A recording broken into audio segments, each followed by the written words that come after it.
Hello po mga kabayan, magandang umaga po sa ating lahat po dito sa KSA.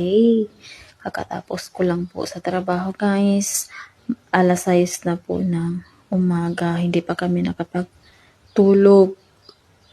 Pero kahit wala kaming tulog at nakakatapos lang sa trabaho, ay gawa ng Ramadan po kasi, nagligo pa rin tayo kahit sobrang haggard, puyat, pagod at walang pahinga. Pero naliligo pa rin tayo guys habang patulog pa tayo. Kaya sobrang nangangati na ako sa mga alikabok dito guys kasi yung bahay parang walang katulong kasi pagdating namin dito kaya ako yung naglilinis. So ito yung mangyari kapag nandito kami. Ito yung sobrang kati guys. Nangangati ako nang hindi ako makatulog ng maayos kasi sobrang kati, hindi ko maano yung kati dito. Nangangati yung mga balat ko dito kasi yan sobrang kati guys. Ito namumula na yung mukha ko kaya ayun. Pagkatapos lang natin naligo guys, patulog na tayo guys kahit basa yung buhok. Ayun. Ganito ako kapag patapos ng minsan lang ako nag-video or nagpo-post ng mga picture ko bago ako matulog. Pero pagkatapos naliligo talaga ako. Yan, sobrang dami na nating pangati-kati guys. So tingnan nyo guys. Grabe yung kati guys. Tapos kapag magpawisan ako na siya, masyadong hapdi. Parang nag-RDL pero wala akong nilagay sa mukha ko guys. Ganito nang mangyari pag dito, kinamot ko na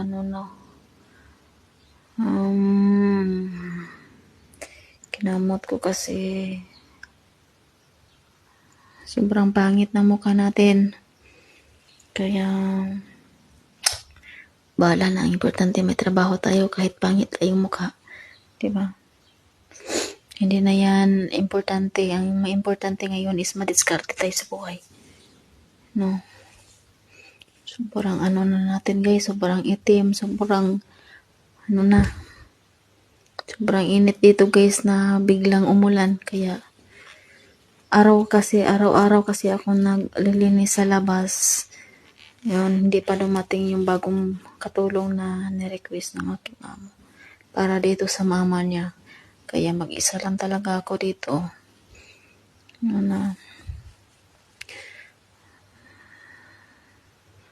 Ayan, napasa-pasa na nga sa kinamot. Sobrang kati guys, simula pagdating namin dito ako talaga, mood ako talaga sa trabaho na wala akong sahod dito. Kaya nagdadabog ako kahapon. Hindi na ako makaupo ako kapag magkain. Tapos hindi pa natapos, tinawag na naman. Kaya may lagi maiwan-iwan yung tapos ay buhay. Okay lang yan, kayanin para sa pamilya guys. Pero grabe, mahapdi na siya kapag mapawisan ako guys. Nung nakarang araw pa to, kaya tulog ako kagabi, hindi ko na malaya, nakamot ko pala ito. Ngangati kasi guys. Iba kasi yung tubig dito, yellow. Parang basta kapag ilagay mo sa freezer yung tubig, siya, mag-line yung yellow. Iba kasi yung kulay ng tubig dito sa kanila. Hindi mainom yung sa grip. Hindi katulad dun sa Bana, sa gripo namin pwedeng inumin. Dito hindi. Madumi. Maligo. Kahit maligo ka, nangangati. Tagal to mawala guys. Noong November, ito yung November okay na yan siya pero naitim siya ang kulay. Pero hindi yan pimples guys. Kati-kati yan guys dito sa tubig. Tapos alikabok. Patulog na ako, mag-alas 7 na ng umaga, wala pa akong tulog guys. Kaya kakain muna tayo ng biscuits. Ayan guys, sobrang pagod ko na. Pagod puyat, walang pahinga guys, halos hindi makaupo sa trabaho.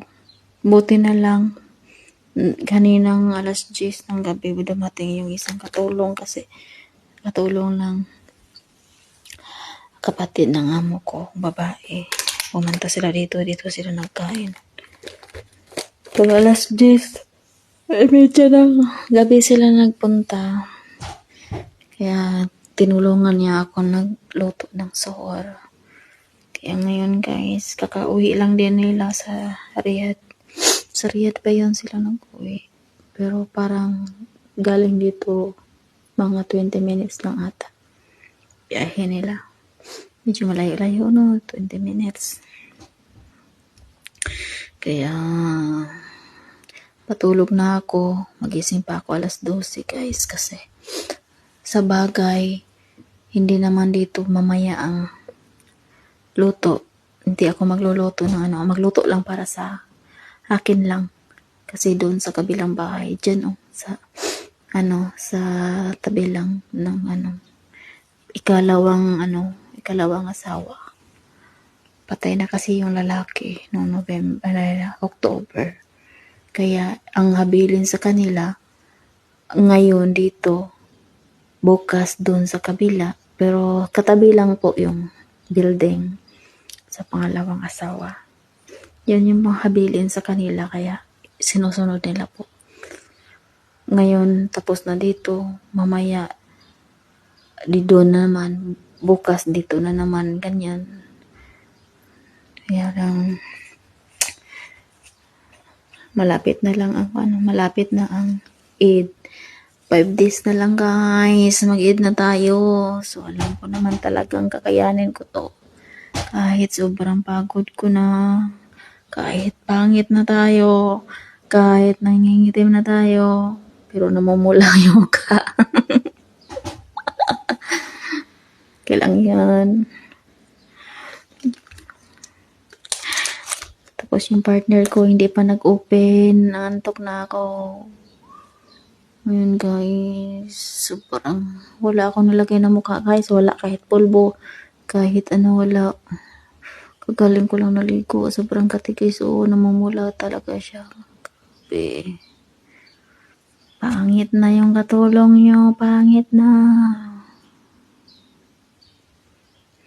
Sabi ng sister ng amo kong babae, namamayat daw ako.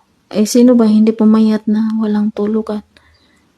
Tapos yung kain, tinapay, kape lang. May ilaga pa ako 3. Tapos dagdag pa yung pamangkin niya. Ayaw sa katulong dito sa akin. Laging nagdut-dut. Sabi ng bata, huwag ka matrabaho, laro lang tayo. Tumawa yung amo ko kasi ayaw niya magtrabaho ako kasi ako lang din kalaro kasi yung yung katulong ng nagbantay sa kanya, nag-alaga sa kanya, ayaw niya kasi itim daw. May itim naman din ako. Grabe guys. Hindi may pinta yung mukha ko guys. Sobrang kati-kati guys. Di rin ako makapagbili ng basta-basta ng ointment kasi mag-withdraw pa ako nilipat ko kasi sa ATM yung pera.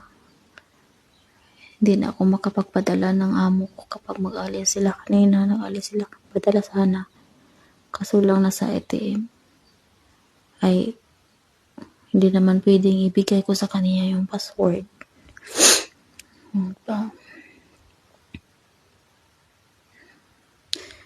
Hindi naman pwede. Pero makita ko naman kasi kapag mag-withdraw sa ATM, pumasok naman dito sa cellphone ko yung magkano ang withdraw nila. Pero, di ba, ang OTP, hindi pwede mapasa sa kanila. Yun. kailangan ako sasama kapag magbili.